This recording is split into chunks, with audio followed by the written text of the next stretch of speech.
On estime que chaque année, chaque Français jette 20 kilos de denrées alimentaires à la poubelle. En plus du gaspillage, il s'agit aussi de 160 € qui partent en fumée. Et dans Café Digital, cette semaine, je reçois une application qui a décidé de lutter contre ce fléau. Il s'agit de Too Good To Go. Lucie Bache, bonjour. Bonjour. Vous avez fondé l'application Too Good To Go, trop bon pour être jeté, une application qui lutte contre le gaspillage alimentaire justement. Comment ça marche très concrètement? On est parti du constat que nos commerçants de quartier, tous les jours, peuvent se retrouver avec des produits invendus à la fin de la journée et donc malheureusement de devoir les jeter à la poubelle. Et l'idée, c'est de permettre à tous les citoyens du quartier de pouvoir récupérer ces produits et ainsi éviter qu'ils finissent à la poubelle. Un peu plus de 900 000 personnes qui ont téléchargé l'application, ce qui prouve vraiment l'envie des gens et l'importance de ce thème du gaspillage alimentaire aujourd'hui. Et puis surtout, le chiffre qui compte le plus pour nous, c'est qu'aujourd'hui, on a sauvé plus de 500 000 repas de la poubelle. Et ça, c'est vraiment une belle victoire. L'utilisateur peut voir les commerçants partenaires autour de lui et tout simplement commander un panier surprise de produits qu'il va passer récupérer à la fermeture du commerce. L'utilisateur est géolocalisé, il va voir les différents commerçants autour de lui.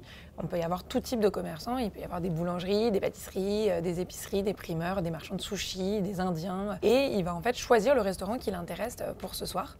Et donc, il va tout simplement payer un petit prix sur l'application, en général on est entre 2 et 5 €, et se déplacer directement à l'heure de fermeture indiquée sur l'application pour récupérer l'ensemble des produits qui auraient été jetés 15 minutes plus tard à la poubelle. Donc un panier surprise de l'ordre de quelques euros, ça représente combien d'économies pour le consommateur? En général, le consommateur paye entre un tiers et un quart de la valeur d'origine du produit. Donc c'est très intéressant pour le consommateur, mais l'idée c'est que ce soit aussi intéressant pour le commerçant qui du coup ne jette plus ses produits et au contraire peut lui faire découvrir à une toute nouvelle clientèle qui va venir récupérer ses produits et potentiellement devenir un client habituel par la suite. Et puis également pour leur image de marque, montrer à leurs clients qui s'impliquent pour une démarche responsable. Bien sûr, en effet, il y a aussi ce complément financier qui leur permet en général de couvrir au moins leurs frais de production. Vous avez parlé des commerçants qui sont partenaires, donc avec des profils très variés. Ils sont aujourd'hui quelques milliers, entre 2 et 3 000. Est-ce que ça se prête à tout type de commerçants? Tout type de distributeur alimentaire puisse vraiment s'impliquer sur l'application. Donc je vous parlais tout à l'heure des boulangers, des pâtissiers, des marchands de sushis, mais il y a aussi des hôtels par exemple avec les buffets de petit déjeuner, ce qui vous permet d'avoir une collecte très tôt dans la journée. Et puis l'idée c'est de pouvoir étendre ça à tout type de commerçants, notamment les supermarchés avec qui on commence à travailler de plus en plus, mais aussi des commerçants de très grande qualité, des traiteurs et pâtissiers de renom qui font des produits très frais et qui font des produits d'une telle qualité qu'ils ne peuvent pas se permettre de les jeter à la poubelle. Donc voilà, l'idée c'est d'avoir un large spectre pour permettre à tout le monde de s'engager contre le gaspillage alimentaire. Est-ce que le risque finalement c'est pas de se retrouver avec des produits de la veille ou de l'avant-veille? On n'a pas le souci puisque les commerçants restent totalement responsables de la qualité de leurs produits et engagent vraiment leur image de marque en étant sur l'application. Donc l'idée c'est au contraire de faire découvrir de bons produits pour générer une nouvelle clientèle plutôt que de donner des produits qui sont plus bons à être mangés.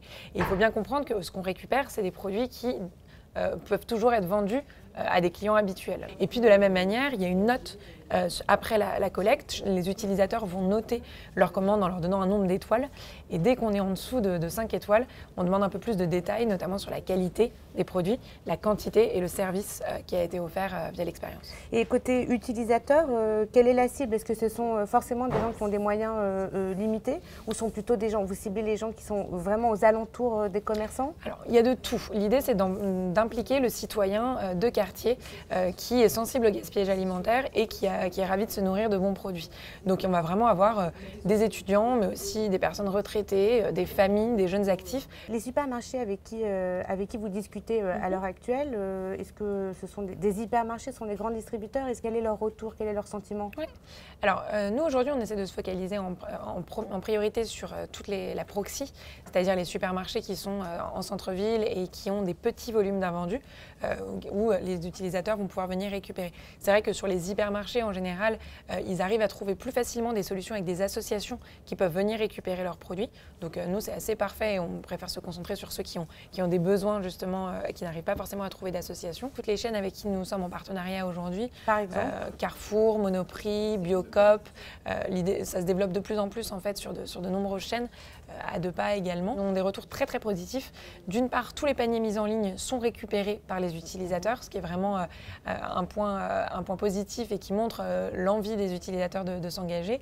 Et puis également en termes de simplicité opérationnelle, pour eux c'est vrai que ça s'implique parfaitement dans leur process et donc ça leur permet d'avoir une vraie solution pour leurs invendus et pour gérer leur casse qui est quelque chose elles étaient en recherche de cette solution depuis assez longtemps. Donc c'est très positif. Merci beaucoup Lucie Bache. Merci à vous.